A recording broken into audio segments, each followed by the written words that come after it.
Hello बच्चों, कैसे हैं आप? आई होप सब बहुत बढ़िया होंगे और मैं भी बहुत बढ़िया हूँ। ठीक है, और हम लोगों को आज बिजनेस एंड प्रोफेशन के अंदर एक नया सेक्शन करना है और ये जो सेक्शन है हमारे पास में ये काफ़ी इम्पॉर्टेंट है हमारे एग्जामिनेशन पॉइंट ऑफ व्यू से। ठीक है जी, पूछा जाता है, कई बार इसके क्वेश्चन पूछे जाते हैं। पढ़ना समझना उतना मुश्किल नहीं है, ठीक है जी, लेकिन फिर भी क्वेश्चन पूछा जाता है। देखा जाता है कि हमारे पास में टिपिकल क्वेश्चन आते हैं, लेकिन अगर इजी क्वेश्चन आता है, अगर टेक्निकल क्वेश्चन आता है तो यहाँ से क्वेश्चन आ सकता है। तो आप इनको प्रिजम्पटिव इनकम 3 तरीके की हैं, 3 सेक्शन के अंदर हमने इनको बांटा है। आप इसको बहुत ही अच्छे से देखेंगे, ठीक है जी।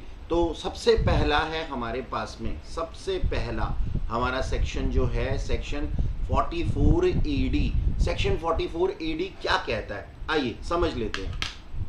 देखो बच्चों, सेक्शन 44 एडी बोलता है कि ये प्रिजम्पटिव इनकम का सेक्शन है। प्रिजम्पटिव इनकम का सेक्शन है का मतलब क्या है, ये प्रिज्यूम किया जाता है कि आपकी इनकम है। अच्छा, इसकी जरूरत क्यों पड़ी, पहले इस चीज को समझ लेते हैं तो हमारे को आसानी होगी। मैं एक छोटा सा पर्सन था, छोटा मोटा बिजनेस करता था, तीनों के अंदर सेम ही चीज, सेम ही रूल फॉलो होगा तीनों सेक्शंस के अंदर। मैं छोटा मोटा बिजनेस करता था। अब आप सोच करके बताइए कि अगर मैं टैक्सेशन पॉइंट ऑफ व्यू से देखूं कि टैक्स अथॉरिटी की अगर मैं बात करूं, क्या ये बेटर है कि हम कुछ बड़ी मछलियों से टैक्स रेवेन्यू कलेक्ट कर लें, या फिर दूसरा ऑप्शन बेटर है कि सर हमें थोड़ा थोड़ा टैक्स हर इंसान से कलेक्ट कर लेना चाहिए? तो जवाब है sir, second option is the best option. भाई हमारे देश के अंदर कितने लोग हैं जो बहुत ही करोड़पति अरबपति हैं, या जिनकी इनकम जो है बहुत ज्यादा होती है? इतना तो नहीं होंगे जितने कि आम लोग हैं। तो ये प्रिजम्पटिव इनकम किस लिए बनाया जा रहा है, ताकि हम किसी भी पर्सन की इनकम को प्रिजम्पशन के बेस पे प्रिज्यूम करके उससे रेवेन्यू, टैक्स रेवेन्यू कलेक्ट कर सके। ठीक है जी, तो इट्स बेटर कि हम बहुत सारा टैक्स कुछ एक लोगों से लें। क्या करें हम ये करें, थोड़ा थोड़ा टैक्स सभी लोगों से ले लें। ये इसके पीछे मंशा है, ये इसके पीछे काम करने की जो है हमारे पास में टेक्निक है। चलो अब समझते हैं कौन लोग उसके अंदर इन्वॉल्व होते हैं और क्या कहा जाता है उनसे। तो एक बिजनेसमैन को कहा जाता है, एक पर्सन को कहा जाता है। सेक्शन 44 एडी की बात नहीं अभी मैं कर रहा हूं। क्या कहा जाता है कि सर हम जानते हैं आप टैक्स देना चाहते हैं। एक बिजनेसमैन टैक्स नहीं देना चाहता, ये किसने कहा आपसे? सर ऐसा नहीं है कि बिजनेसमैन टैक्स नहीं देना चाहता, बल्कि अगर सोचो एक बिजनेसमैन को लोन लेना होता है तो वो लोन उसको मिलता है उसकी इनकम के ऊपर ही, कि आप बैंक लोन ले तो रहे हैं, इसको वापस कैसे करेंगे, इसे वापस कैसे करेंगे, और उसके लिए चाहिए होती है हमारे को क्या, हमारे को इनकम टैक्स रिटर्न चाहिए होती है पिछले कुछ सालों की। तो सर इनकम टैक्स रिटर्न तो तभी मिलेगी, या फिर वहां से सर्टिफिकेट तो एज एन एविडेंस तभी मिल पाएगा ना जब हमने इनकम टैक्स डिपार्टमेंट को कुछ टैक्स पे किया होगा। तो हर इंसान चाहता है कि मुझे बिजनेस एक्सपैंड करने के लिए जब लोन की जरूरत पड़ेगी तो टैक्सेशन डिपार्टमेंट के डॉक्यूमेंट्स मुझे चाहिए होंगे। तो हर इंसान चाहता है कि वो टैक्स पे करे। अच्छा, अब ऐसा सेक्शन ऐसे चाहने वाले लोगों के लिए बहुत ही वरदान साबित हुआ। किस तरीके से, आइए अब समझते हैं कि क्या कहता है सेक्शन 44 एडी। सेक्शन 44 एडी कहता है कि इसके अंदर इन्वॉल्व कौन पर्सन होते हैं, कौन लोग हैं? Sir resident individual, HUF, partnership firm, लेकिन एलएलपी इसके अंदर इन्वॉल्व नहीं हो सकती, यानी कि लिमिटेड लायबिलिटी पार्टनरशिप फर्म को हमने इसके लिए रेस्ट्रिक्ट कर दिया, ये उसके लिए एलिजिबल पर्सन नहीं है। प्रिजम्पटिव इनकम लेने वाले लोग हैं जिनको कि प्रिजम्पटिव इनकम का बेनिफिट चाहिए, उनको ये बेनिफिट नहीं मिलेगा। क्या बेनिफिट नहीं मिलेगा? ये बेनिफिट नहीं मिलेगा कि उनको डिडक्शन क्लेम करने का अधिकार नहीं है। डिडक्शन क्लेम करने का अधिकार नहीं है सेक्शन 10A, AA, B और BA के अंदर। ये एग्जम्प्टेड इनकम चैप्टर के अंदर होता है, ठीक है जी। अच्छा, ना ही वो लोग जो कि 80HH के अंदर आ रहे हैं वो लोग इन्वॉल्वमेंट रख पाएंगे इसके अंदर। इसका मतलब क्या है? इसका मतलब ये, जो इंसान, मान लीजिए मैं प्रिजम्पटिव इनकम ले रहा हूं, बेनिफिट ले रहा हूं प्रिजम्पटिव इनकम का, ठीक है जी, कि मैं थोड़ा सा टैक्स पे करूंगा, ठीक है, तो मुझे डिडक्शन नहीं मिलेगी 80HH की। ये डिडक्शन किनको मिलती है? ये मिलती है सर उन लोगों को जो कि या तो मैन्युफैक्चरिंग यूनिट चला रहे होते हैं या फिर होटल सर्विसेज में होते हैं, ठीक है जी, जो कि होटल सर्विसेज के अंदर या फिर मैन्युफैक्चरिंग यूनिट चला रहे होते हैं, ठीक है सर। 80 RRB की डिडक्शन भी आपको नहीं मिलेगी अगर आप प्रिजम्पटिव इनकम का बेनिफिट ले रहे हैं तो। ये क्या है sir 80 RRB? Sir royalty and patents की डिडक्शन आपको नहीं मिलेगी। यानी कि मान लीजिए मैं एक पर्सन हूं जो कि रॉयल्टी या फिर पेटेंट रिसीव करता है और उसके ऊपर मैं डिडक्शन लेना चाह रहा हूं, तो दोनों लड्डू नहीं मिलेंगे, एक ही लड्डू मिलेगा। प्रिजम्पटिव इनकम अपने आप में एक लड्डू है, तो प्रिजम्पटिव इनकम ले लिया तो डिडक्शन नहीं मिलेगी। किसकी डिडक्शन नहीं मिलेगी? 80 RRB की, ना ही मिलेगी 80HH की। ओके, कुछ ऐसे बिजनेस भी हैं जो कि इसके अंदर प्रिजम्पटिव इनकम का बेनिफिट नहीं ले सकते, उनको हमने नेगेटिव लिस्ट के अंदर डाल दिया।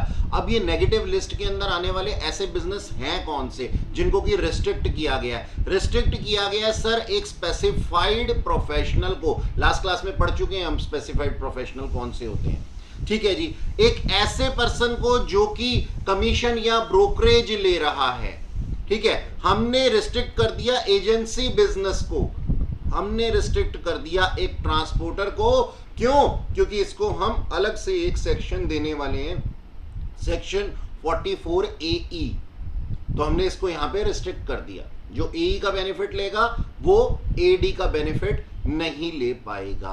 ओके, अच्छा जी, ये तो थे एलिजिबल SSC कौन थे और कौन नेगेटिव लिस्ट के अंदर थे, उसकी बात। अब बात आती है कि सर टैक्स देना किस तरीके से है, किस तरीके से हम टैक्स देंगे। तो ये बोला गया कि सर जितनी भी आपकी टर्नओवर है, जितनी भी आपकी टर्नओवर है उसका 8% जो है हम आपकी इनकम मान लेंगे। मैंने ये नहीं बोला कि 8% टैक्स देना पड़ेगा, बहुत से बच्चे यहां पे गलत समझ जाते हैं। मैंने क्या बोला? आपकी टर्नओवर का, लेट्स से मेरी टर्नओवर है सर 5 लाख रुपए की, मेरी सेल्स हुई है 5 लाख की, तो मैं 5 लाख का 8% इनकम मानूंगा। इसका मतलब ये हुआ सर, डिपार्टमेंट कहता है 92% आपके एक्सपेंडिचर्स हैं। ये हमारा प्रॉफिट एंड लॉस अकाउंट बनता है ना, ये प्रॉफिट एंड लॉस अकाउंट के अंदर यहां पे आती है सेल्स, तो ये 5 लाख लिखा मैंने, और यहां पे नेट प्रॉफिट हमने क्या एज्यूम किया कि नेट प्रॉफिट 8% आए, यानी कि सिर्फ 40,000 के ऊपर टैक्स पे करना है। सर 40,000 के ऊपर तो टैक्स लगता ही नहीं है, वो एक अलग बात है। यहां पे मैंने एक एग्जांपल दिया कि 8% टैक्स नहीं देना, 8% आपकी इनकम मानी जाएगी, मैंने ये बोला। ठीक है सर, ये भी समझ में आ गई हमें बात। चलिए आगे चलते हैं। अच्छा, आप 8% ऑफ टर्नओवर मानने की बजाय 6% ऑफ टर्नओवर भी मान सकते हैं। सर ये तो ज्यादा बेनिफिशियल है, 8% इनकम मानो, उससे बढ़िया 6% इनकम मान लो और 6% इनकम के ऊपर टैक्स दो, ये तो ज्यादा बेनिफिशियल है। हाँ, लेकिन आपके ऊपर एक कंडीशन है। क्या कंडीशन है? कि जो आपको रिसीव करना है ना अमाउंट, जो आपकी रिसिप्ट्स है ना, जो आपने टर्नओवर की है, वो अकाउंट पे ही चेक से होनी चाहिए, या ड्राफ्ट से होनी चाहिए, नेट बैंकिंग से होनी चाहिए। ठीक है जी, और होनी चाहिए कब? Before due date of filing return of income under section 139(1). ठीक है, यानी कि आप अगर 6% दिखा रहे हो, रूल दोबारा से याद कर लो, 8% दिखा रहे हो, कोई दिक्कत नहीं, कोई कंडीशन नहीं है। ठीक है जी, 6% दिखा रहे हो अपनी इनकम को, 6% दिखा सकते हो, लेकिन सारी की सारी रिसिप्ट आपको किस में दिखानी पड़ेगी? आपको दिखानी पड़ेगी सर अकाउंट पे चेक से, यानी कि व्हाइट की बात होगी, ब्लैक की कोई बात नहीं होगी। Okay sir.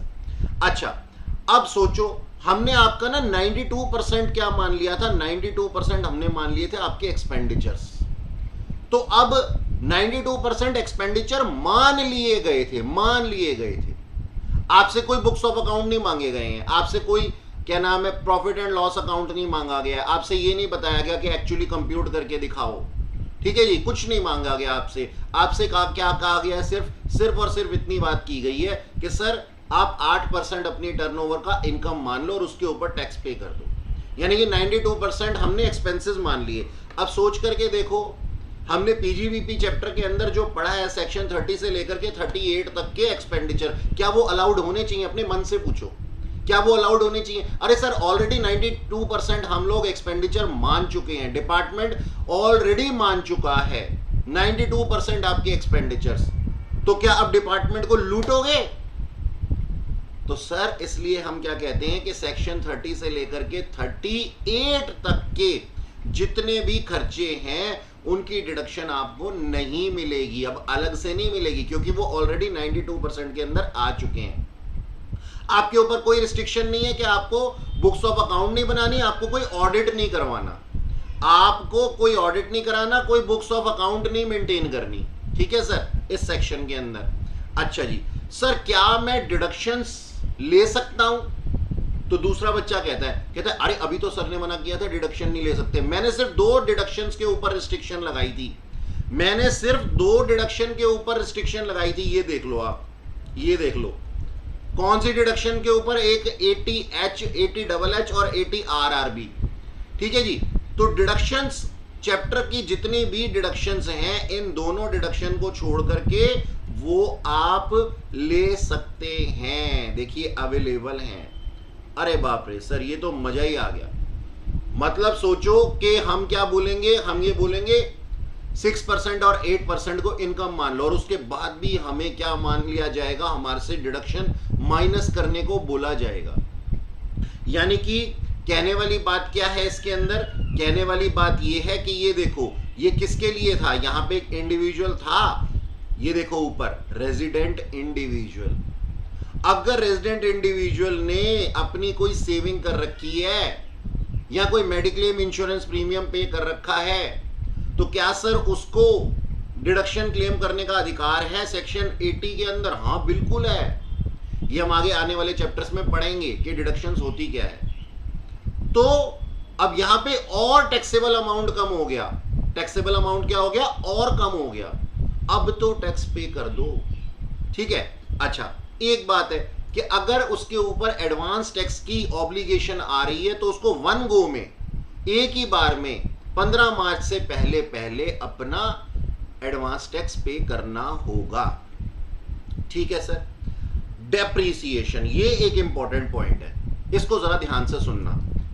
सर डेप्रीसिएशन की बात हम अलग से क्यों कर रहे हैं? ये तो ऑलरेडी आ जाता है सेक्शन 32 के अंदर, सेक्शन 32 के अंदर आ जाता है।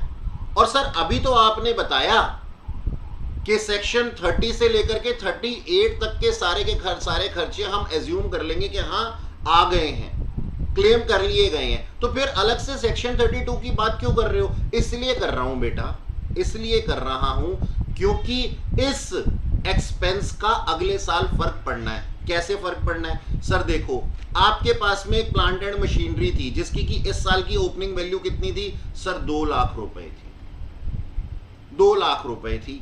ठीक है, ओके सर। इस साल आपने प्रेजम्पटिव इनकम ले लिया, यानी कि आपने एज्यूम कर लिया, एजम्पशन के बेस पे आपने दे दिया जी अपना टैक्स।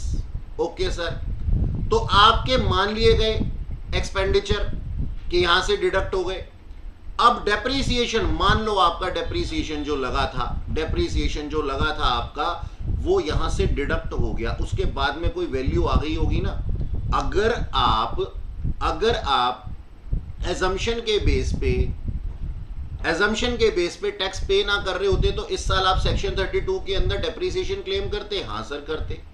तो मान लिया जाएगा कि ऑलरेडी जो अमाउंट है वो डिडक्ट हो गया है आपकी बुक्स ऑफ अकाउंट से, हालांकि आपने बुक्स ऑफ अकाउंट बनाई नहीं थी, लेकिन हम एज्यूम कर लेंगे कि सर माइनस हो गया, तो नेक्स्ट ईयर आप डेप्रिसिएशन किस पे क्लेम कर सकते हो? ये जो नेक्स्ट ईयर की वैल्यू बन जाएगी ना डिडक्ट करने के बाद अगर होता, तो उस वैल्यू के ऊपर आप अगले साल का डेप्रिसिएशन क्लेम करेंगे, उस वैल्यू के ऊपर क्लेम करेंगे। यानी कि 30 से 38 तक के खर्चे डीम्ड बेसिस पे हमने ले लिए कि सर आ गए हमारी बुक्स ऑफ अकाउंट के अंदर, तो सर सेक्शन 32 भी आ गया। तो सेक्शन 32 से जितना भी डेप्रीसिएशन बनता था वो डिडक्ट करो और अगले साल जो रिमेनिंग वैल्यू है उसके ऊपर डेप्रीसिएशन लगाना। ये बात समझ में आई?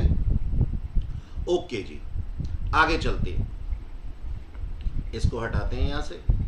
अब जितनी बात मैंने बताई है ना, हालांकि अभी इस सेक्शन में और भी जान है, अभी और भी कुछ बातें हैं बोलने को, लेकिन जितनी मैंने बातें बताई है ना उसके ऊपर एक क्वेश्चन प्रैक्टिस कर लेते हैं। देखना सर, क्वेश्चन पढ़ना जरा ध्यान से मेरे साथ में। कहते हैं जी मिस्टर आर थे, वो एलिजिबल थे बिजनेस के लिए, कौन से बिजनेस के, कौन सी इनकम के अंदर? प्रेजम्पटिव इनकम के अंदर, यानी कि उनका बिजनेस था भी उस तरीके का। अच्छा सर, इनकी ग्रॉस रिसिप्ट्स कितनी थी? 80,000 रुपीज, 80 लाख रुपीज की थी सर, 80 लाख रुपीज की थी। ठीक है, ये एक पॉइंट रह गया ना, तभी ये 80 लाख बोलते हुए मेरे दिमाग में आ गया, उस टाइम नहीं बोला था। सर कौन लोग होंगे इसके अंदर? वो लोग होंगे जिनकी की टर्नओवर जो है ना 2 करोड़ को एक्सीड नहीं कर रही है, 2 करोड़ को एक्सीड नहीं कर रही है। ठीक है, जैसे ही भाई बताया था मैंने, ठीक है जी, अभी 80 लाख जैसे ही आया तो मेरे दिमाग में आ गया, मैंने कहा शायद वहां पे ये पॉइंट छूट गया बोलने से, हो सकता है, शायद मेरे को याद नहीं है कि मैंने बोला या नहीं बोला, खैर अब बता दिया मैंने कि क्या सर इनकी जो टर्नओवर है ना ऐसे बिजनेसेस की, वही बिजनेस इसके अंदर, यानी कि हम कह रहे थे ना कि छोटा व्यापारी, गरीब इंसान, गरीब को गरीब कब कहेंगे? जब उसकी टर्नओवर, इनकम नहीं, टर्नओवर 2 करोड़ से नीचे होगी तब। ठीक है सर, समझ गए। आ जाओ जी, अब आ जाओ क्वेश्चन के ऊपर। तो उसकी टर्नओवर कितनी थी सर? उसकी टर्नओवर थी सर 80 लाख की, 80 लाख की। एक्सपेंडिचर अंडर सेक्शन 32-37 कितना था उसका? 76,60,000 था एक्चुअली। तो उसके नेट प्रॉफिट कितने थे सर? उसके नेट प्रॉफिट थे 3,40,000, ये एक्चुअली में था, ये एक्चुअल डाटा है उसका। और उसको डिडक्शन कितनी क्लेम करने का अधिकार था सर? 80C के अंदर 1 लाख रुपीस का। अब आपसे ये जानना चाहते हैं कि ये बताइए, ये मिस्टर आर जो हैं, ये प्रेजम्पटिव इनकम का बेनिफिट ले लें या ना लें, ये पूछना चाहते हैं आपसे। तो सर सिंपल सी बात है, सिंपल सी बात है कि अगर वो इसका बेनिफिट लेंगे तो हम उनकी ग्रॉस रिसीट का कितना परसेंट मान लेंगे? 8% मान लेंगे। ग्रॉस रिसीट का 8% कितना बन जाता है सर? ग्रॉस रिसीट का 8% बन जाता है ₹6,40,000, ₹6,40,000 बन जाता है। ठीक है सर, लेकिन अभी भी उनको डिडक्शन क्लेम करने का अधिकार है, रूल्स में भी बताया था 1 लाख रुपए का। तो 6,40,000 में से 1 लाख चले गए तो कितना बन गया? 5,40,000 रुपए। तो 5,40,000 रुपए की इनकम के ऊपर वो टैक्स पे करने के लिए लायबल हैं। नंबर 1 ऑप्शन ये बन गया, नंबर 1 ऑप्शन हमारा ये बन गया, 5,40,000 के ऊपर वो अपना टैक्स पे करेंगे। अच्छा, दूसरी तरफ ये तो हमारा हो गया ना ऑप्शन 1। ऑप्शन 2 पे देखते हैं भाई, दोनों चीजें फाइनेंशियल मैनेजमेंट जैसे आप लोग पढ़ते हो ठीक इसी तरीके से हम टैक्स मैनेजमेंट भी तो करते हैं। तो हमने देखा जी सर ये वाले ऑप्शन के अंदर तो 5,40,000 रुपए की इनकम के ऊपर टैक्स लगेगा।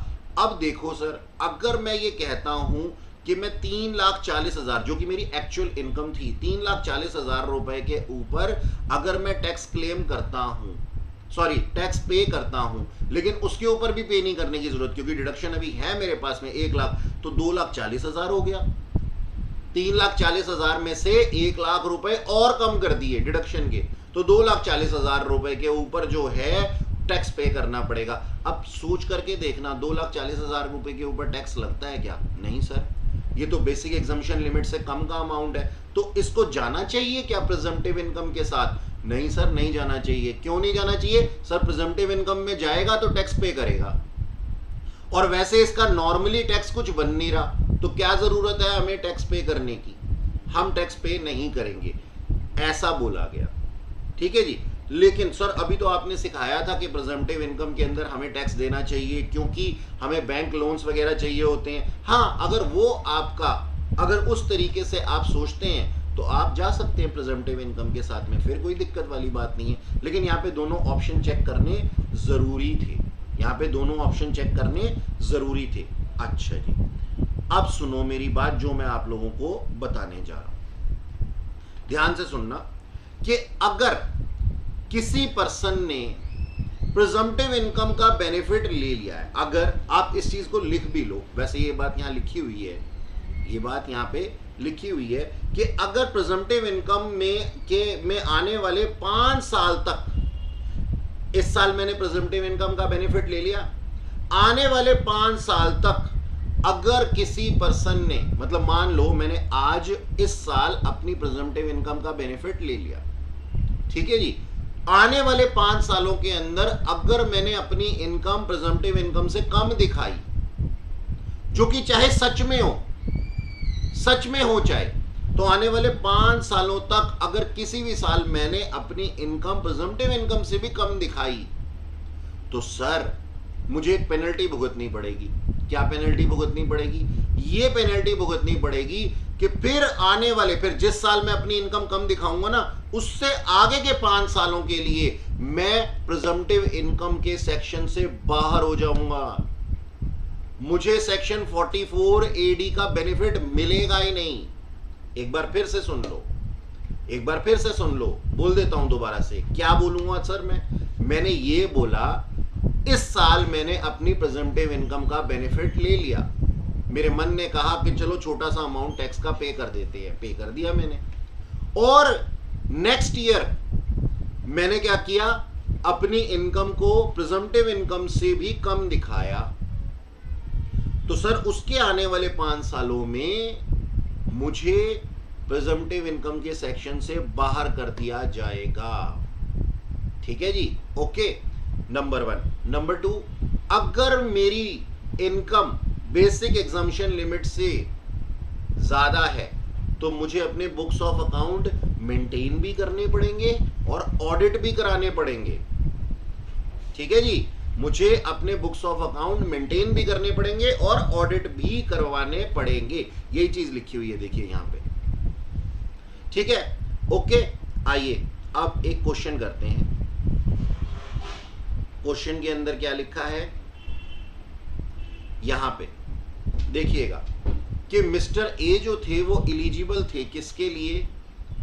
सेक्शन 44 AD के लिए, और उनकी ग्रॉस रिसीट्स जो थी वो 2 करोड़ से कम थी। नंबर 1। नंबर 2, अब उनका ना हर सालों का ये डाटा है, 2019-20 का ये डाटा, 20-21 का ये, और 21-22 का ये डाटा है, इस तरीके से। तो इस साल 2019-20 की बात कर रहा हूं, 1 करोड़ 80 लाख रुपए की ग्रॉस रिसीट आई, 1 करोड़ 90 लाख रुपए की आई अगले साल, और उसके अगले साल 2 करोड़, एक्सीड नहीं किया फिर भी। ठीक है जी, आगे चलते हैं।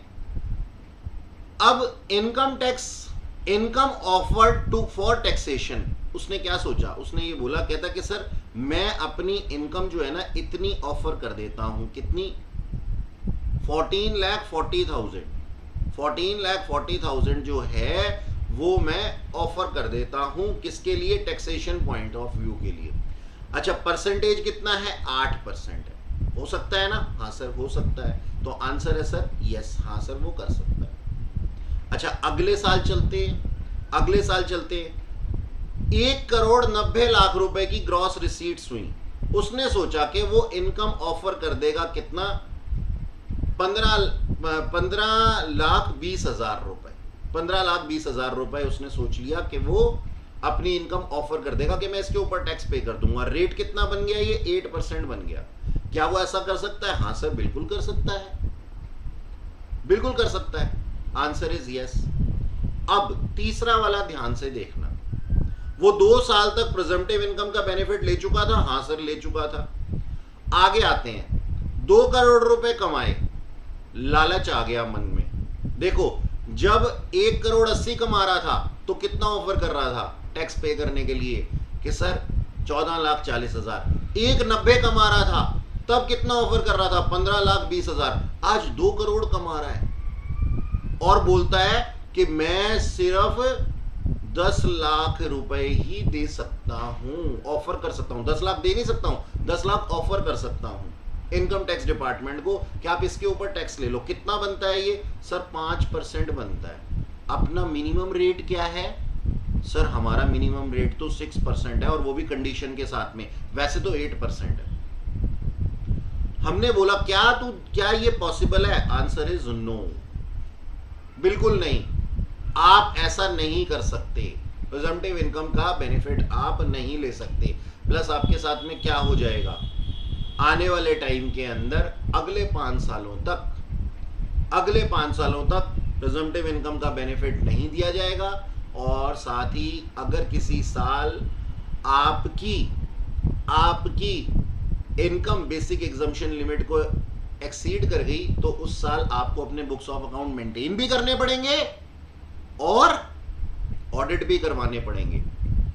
तो क्या जरूरत है ऐसा लालच करने की? सरकार आपको ये कह रही है, आपको ये कहा जा रहा है, गवर्नमेंट ऑफ इंडिया कह रही है आपको कि सर हमने ऑलरेडी आपकी इनकम 8% मानी हुई है, लेकिन आप लालच में फंस रहे हो। आप कहते हैं नहीं जी, मैं कमाता ही 5% हूं। ठीक है, फिर प्रेजम्पटिव इनकम का बेनिफिट तो मिलेगा नहीं। नॉर्मल तरीके से कहना, मैं अपना टैक्स पे कर दो और उस चीज का एविडेंस दो, बुक्स ऑफ अकाउंट ऑडिट भी करवाओ। अच्छा एक बात बताओ, अगर 7वां साल होता तो बुक्स ऑफ अकाउंट ऑडिट करवाना पड़ता क्या कम इनकम देने पे? Answer is no. ये रिस्ट्रिक्शन कितने साल के लिए थी? सर 5 साल के लिए थी। ओके, ठीक है जी। अच्छा चलिए आगे चलते हैं। नेक्स्ट है हमारे पास में सेक्शन ADA। अब सेक्शन ADA क्या कहता है?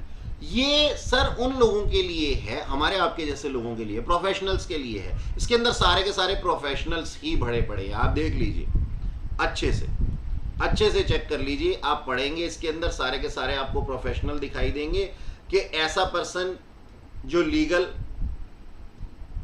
मैटर में इन्वॉल्वमेंट रखता है, यानी कि लॉयर है, मेडिकल इंजीनियरिंग सर्विसेज देता है, आर्किटेक्चर सर्विसेज देता है, अकाउंटेंसी सर्विसेज देता है, टेक्निकल कंसल्टेंसी देता है, इंटीरियर डेकोरेटर है, ब्ला ब्ला ब्ला ब्ला ब्ला, सीए है, सीएस है, ये है वो है, सारी चीजें हमारे पास में आ जाती हैं। ठीक है जी। अच्छा, लेकिन एक बात बोल दी साथ में, क्या बोल दी एक बात? इनकी ग्रॉस रिसीट ना 50 लाख, 2 करोड़ नहीं, 50 लाख से कम होनी चाहिए, तभी ये सेक्शन मिलेगा, तभी इस सेक्शन का बेनिफिट मिलेगा। बात समझ में आई? वहां क्या था? वहां था 2 करोड़, अब क्या है? 50 लाख। ठीक है सर। इनकी इनकम कितनी मानी जाएगी? 50%। और ये सर इतनी नाइंसाफी, वहां पे तो 8% थी, यहां पे 50% है। हाँ सर बिल्कुल है तो है, अब क्या कर सकते हैं? 50% हम इनकी इनकम मान लेंगे। और यहां देखो एक और बात लिखी हुई है, SSC can declare higher income, मतलब 50 से ज्यादा दे सकते हो, 50 से कम नहीं। ठीक है जी। तो 50% हम आपकी इनकम मान लेंगे, 50% हम आपकी इनकम मान लेंगे, उसके ऊपर आपको टैक्स देना पड़ेगा। फिर से वही चीज कि आपको सेक्शन 30 से लेकर के 38 तक के जितने भी आपके एक्सपेंडिचर हैं वो सारे के सारे मान लिए जाएंगे कि आपने क्लेम कर लिया है, उस 50% के अंदर ही आ जाएगा। दूसरा, आपको बुक्स ऑफ अकाउंट मेंटेन नहीं करने, ना ही ऑडिट करवाने हैं, ना ही मेंटेन करने हैं और ना ही ऑडिट करवाने हैं। अगर आप इस सेक्शन के अंदर आते हैं, कुछ नहीं पूछेंगे आपसे। नेक्स्ट, फिर वही कि डिडक्शन दे दी जाएगी आपको सेक्शन 80 से 80U तक, सेक्शन 80 से 80U तक की सारी डिडक्शंस आपको लेने का अधिकार है। एडवांस टैक्स आपको 1 गो में पे करना पड़ेगा, उसी सेक्शन की तरह ही।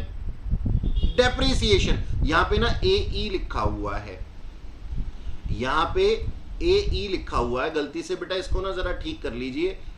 44 ADA है ये सेक्शन, तो ADA कर लीजिए इसको।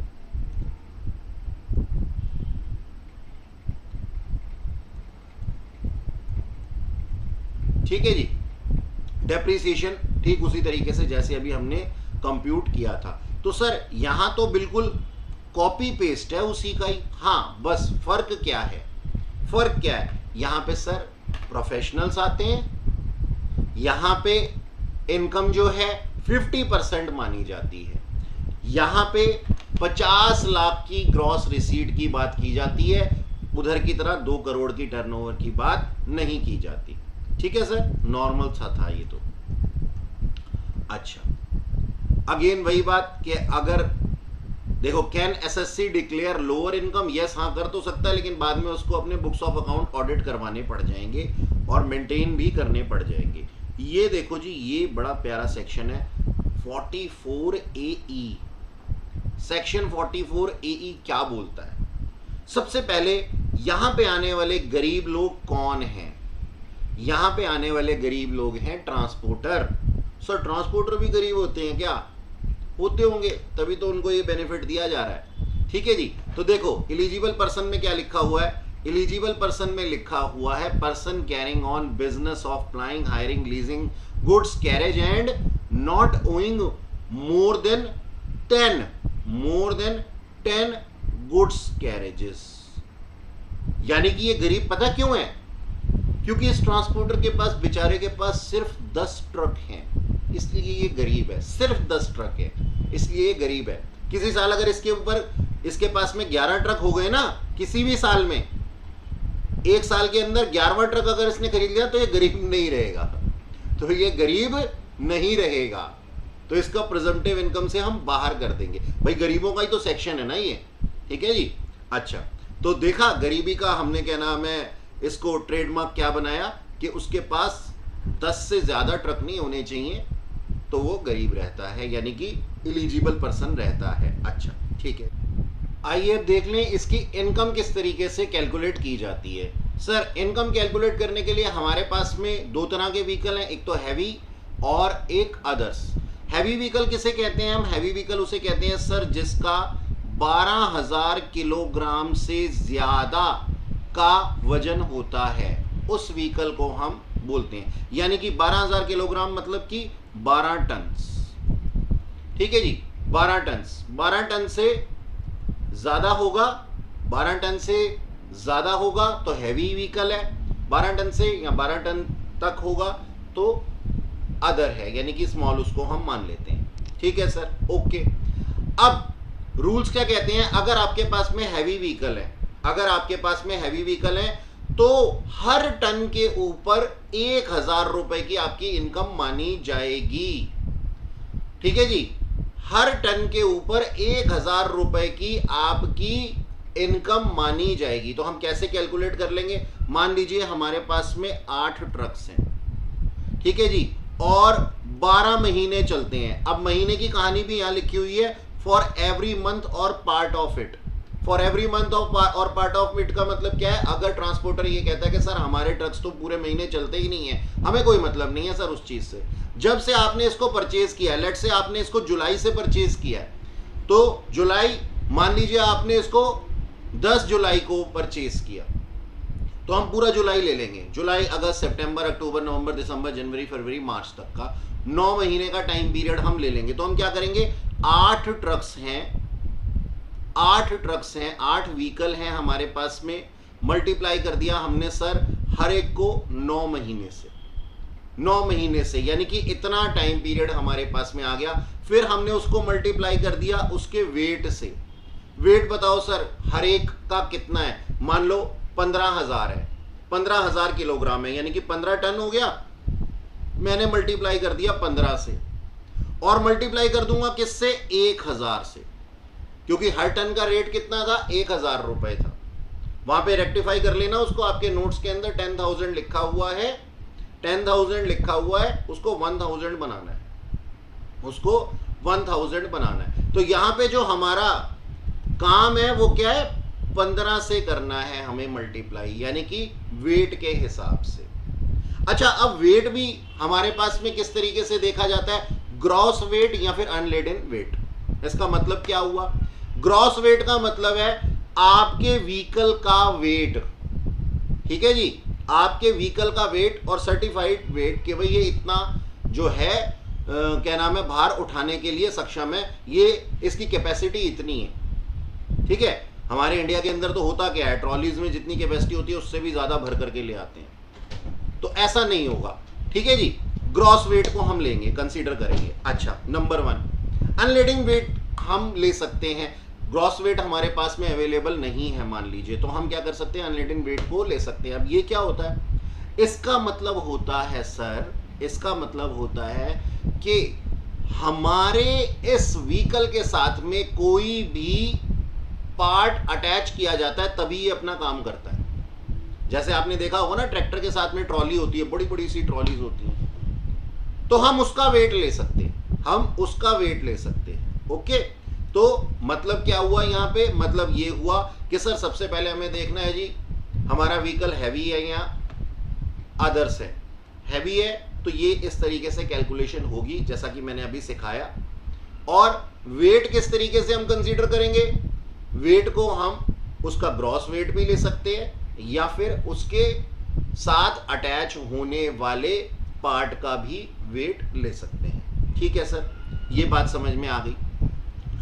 अगर छोटा हुआ, अगर व्हीकल छोटा हुआ, पहले तो हमने बड़ा कर लिया, अब छोटा वाला व्हीकल अगर हुआ तो उसके पास में, तो क्या करेंगे, तो हम कहेंगे सर हर महीने के लिए irrespective of the weight, weight की बात नहीं करेंगे अब हम, ठीक है जी, 7500 पर मंथ, हर महीने 7500 रुपए उसकी इनकम मान ली जाएगी, दैट्स इट। तो अगर मान लो उसके पास में 2 ट्रक्स हैं छोटे वाले जिनका की वेट 12,000 किलोग्राम से कम था, ठीक है, 2 वो थे, तो उसको हम क्या कर देंगे सर, 2 इंटू, मान लो पूरे साल ही अपने पास रखा है उसने, शुरू में ही था उसके पास, शुरू से ही थे, 2 into multiply by 12 multiplied by 7500, तो टोटल उसकी इनकम एक तो ये वाली जो ऊपर कैलकुलेट की थी और एक ये वाली, ये आ जाएगी। वेट किस में कंसीडर करना है सर, जब व्हीकल हैवी होगा। हैवी का क्या मतलब है, 12,000 किलोग्राम से ऊपर का होगा। 12,000 किलोग्राम मतलब 12 टन। Okay done. अच्छा जी, ये बात हमें समझ में आ गई सर। चलिए आगे चलते हैं।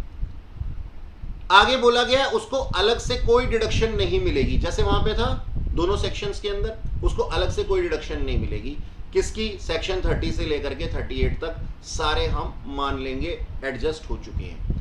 अच्छा, अगर ये एक पार्टनरशिप फॉर्म है, अगर ये पार्टनरशिप फॉर्म है तो हम कहते हैं सैलरी या फिर इंटरेस्ट पे किया जाता है अगर फॉर्म के द्वारा पार्टनरशिप फॉर्म को, तो वो खर्चा अलाउड है।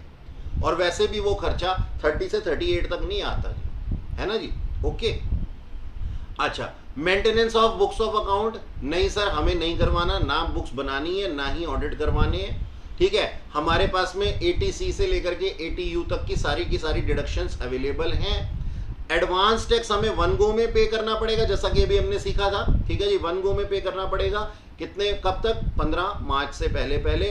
और डेप्रीसिएशन ठीक उसी तरीके से जैसे अभी हमने देखा था प्रीवियस सेक्शन के अंदर कि माइनस करेंगे वैल्यू को, यानी कि मैंने अभी थोड़ी देर पहले सिखाया था कि सर 2 लाख में से माइनस करेंगे इस साल का डेप्रीसिएशन। कोई पूछने तो आ नहीं रहा, बुक्स ऑफ अकाउंट बनाया नहीं है, इस साल का डेप्रीसिएशन हमने माइनस कर दिया। अब ये जो रिमेनिंग वैल्यू आई है ना, ये अगले साल की ओपनिंग वैल्यू बनेगी, तो मान लिया जाएगा कि डेप्रीसिएशन क्लेम कर लिया गया है, डेप्रीसिएशन क्लेम कर लिया गया है, ठीक है। अच्छा जी, अगली बात, क्या इससे कम की इनकम हम बता सकते हैं, 1000 और 7500 से कम का रेट हम ले सकते हैं? हाँ ले सकते हैं, लेकिन उस केस में आपको अपने बुक्स ऑफ अकाउंट मेंटेन करके ऑडिट करवाना पड़ जाएगा, ठीक है। अच्छा जी, अगर आपकी जो इनकम है वो बेसिक एग्जम्पशन लिमिट से ऊपर जा रही है तो। ओके सर, अब आप लोगों को हैवी व्हीकल का मतलब मैंने बता दिया था, ग्रॉस वेट के बारे में और अनलेडन वेट के बारे में आपको बता दिया था मैंने। अच्छा, अनलेडन वेट के अंदर है ना उसके अटेंडेंट जैसे कि ड्राइवर या जो उसके वो होते हैं हेल्पर वगैरह होते हैं ना, वो उनका वेट नहीं आएगा, पार्ट नहीं है वो। कभी तुम कहो कि सर वो उनके बिना तो काम ही नहीं चल सकता, मतलब बच्चे तरह तरह की बातें करते हैं। क्या बोलते हैं, कहते हैं कि सर अटेंडेंट और ड्राइवर के बिना कौन चलाएगा, आपने अभी तो कहा था कि जिसके बिना उस ट्रक का या उस व्हीकल का काम नहीं चल सकता। अरे प्रभु, मैं बात कर रहा था उसके साथ अटैच होने वाले पार्ट्स की। अटैचेबल और डिटैचेबल बोला था वर्ड मैंने, ह्यूमन बीइंग के लिए ये वर्ड नहीं यूज किए जाते कि अटैच कर दिया ड्राइवर को या डिटैच कर दिया। अच्छा जी, चलिए एक क्वेश्चन देखते हैं, आपको और अच्छे से समझ में आएगा। ये डाटा ध्यान से देखिएगा, ये डाटा ध्यान से देखिएगा। बोलते हैं कि ना हमारे पास में जो था हम एक बिजनेस के अंदर थे, ऑपरेटिंग ऑफ गुड्स व्हीकल, और इस तरीके से हमारे पास में नंबर ऑफ ट्रक्स थे। आपको चेक क्या करना पड़ेगा, सबसे पहले नंबर ऑफ ट्रक चेक कर लेना। ये 2 + 1 3 + 3 6 7 8 9 और 10 पूरे ही हैं। क्या 8 हो सकते थे? हाँ सर हो सकते थे। क्या 11 हो सकते हैं? सर बिल्कुल नहीं हो सकते, फिर आप इस सेक्शन से आउट हो जाओगे। तो सबसे पहले क्वेश्चन के अंदर ये गिन लेना है कि नहीं है। ठीक है सर, ओके 10 ही ट्रक है, 10 से ज़्यादा नहीं होने चाहिए, 10 से कम हो सकते हैं, चलेगा। इनका वेट कितना है सर? सबसे पहले का 7000 किलोग्राम। बताओ जी 7000 किलोग्राम है, छोटा है या बड़ा है? सर स्मॉल है। 6500 सर ये भी स्मॉल है। 10,000 सर ये भी स्मॉल है। 11,000 सर ये भी स्मॉल है। 15,000 सर ये हैवी है, और ये भी 15,000 है, ये हैवी है। 12,000 की लिमिट थी ना, 12,000 किलोग्राम की, यानी कि 12 टन। अच्छा सर ये भी समझ में आ गया, ये इनका वेट दिया हुआ था। अब देखेंगे अगली चीज क्या, डेट ऑफ परचेज। कब परचेज किया इस 7,000 किलोग्राम यानी कि 60 टन के व्हीकल को? सर इसको अप्रैल में परचेज किया गया, 10 अप्रैल। कितने महीने लगने चाहिए इसके ऊपर? सर सारे ही महीने लगने चाहिए, अप्रैल टू मार्च, पूरा साल लगना चाहिए।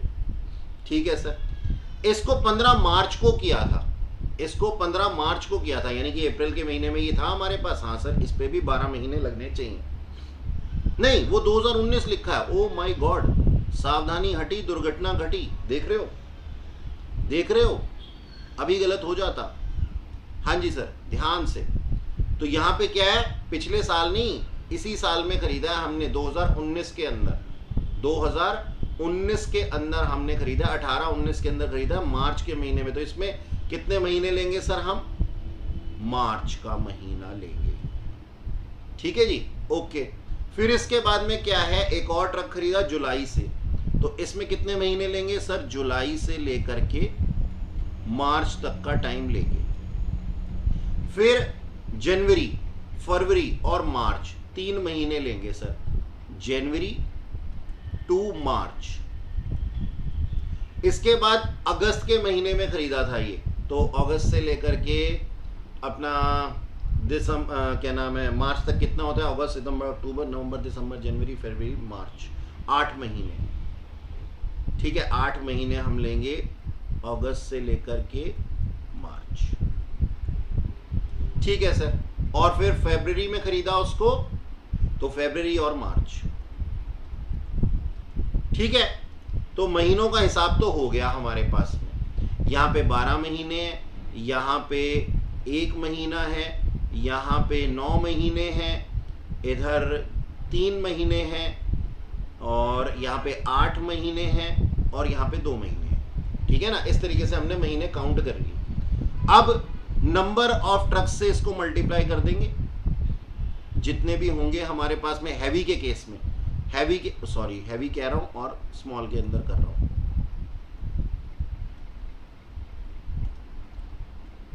ठीक, हैवी के केस में हमने इसको मल्टीप्लाई कर दिया।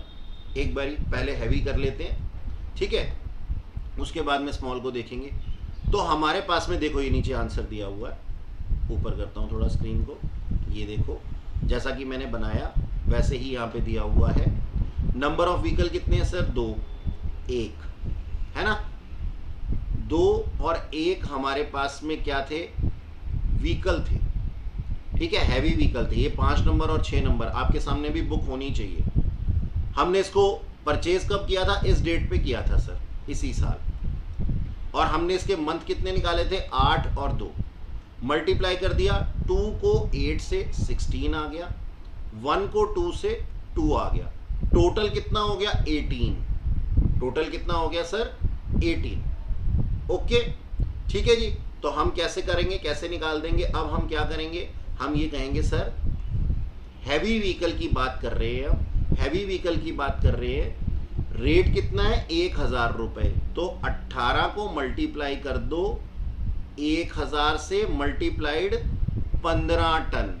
15 टन क्यों किया मैंने सर, 15,000 किलोग्राम से ऊपर थे ना दोनों, ये देखो 12,000 से ऊपर थे, और कितना वेट था दोनों का ही, 15,000 किलोग्राम था। 1 टन का मतलब सर 1000 किलोग्राम, तो 15 से मल्टीप्लाई कर दिया मैंने, दोनों का वेट कितना था 15 ही तो था, ठीक है।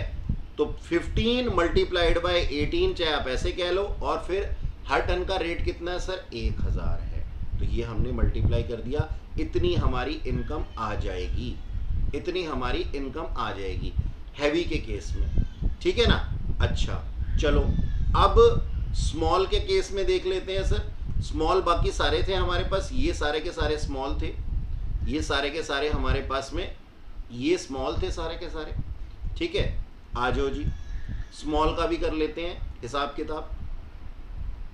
नंबर ऑफ व्हीकल 2131, यही निकाला था अभी हमने, यही देखा था, और इनके हमने महीने काउंट किए थे डेट ऑफ परचेज से लेकर के 12, 1, 9 और 3, मल्टीप्लाई कर दिया, ठीक है जी। 2 से 12 को मल्टीप्लाई किया 24, 1 इंटू 1 1, 9 इंटू 3 27, ठीक है, और उसके बाद में 1 इंटू 3 3, तो टोटल कितना आ गया सर 55 आ गया। अब हमें वेट से मल्टीप्लाई नहीं करना, वेट से मल्टीप्लाई नहीं करना, क्यों, क्योंकि सारे के सारे क्या है स्मॉल है, नॉन हैवी है, ठीक है। तो उनका रेट क्या है, उनका रेट है सर 7500, 7500 इंटू 55, तो ये हमारी नॉन हैवी से इनकम आ जाएगी, नॉन हैवी से इनकम आ जाएगी इतना। तो हैवी प्लस स्मॉल दोनों से हमने इसकी इनकम निकाल दी। ओके, ये आप देख सकते हैं, पूरा का पूरा क्वेश्चन आपके सामने है, ठीक है जी। अब इसके बाद में हमारा क्या काम रह गया सर, हमारा पीजीबीपी हो गया अब ओवर। अब हमें क्या करना है सर इसके, अब हमें इसके क्वेश्चंस प्रैक्टिस करने हैं, क्वेश्चंस प्रैक्टिस करने हैं। ओके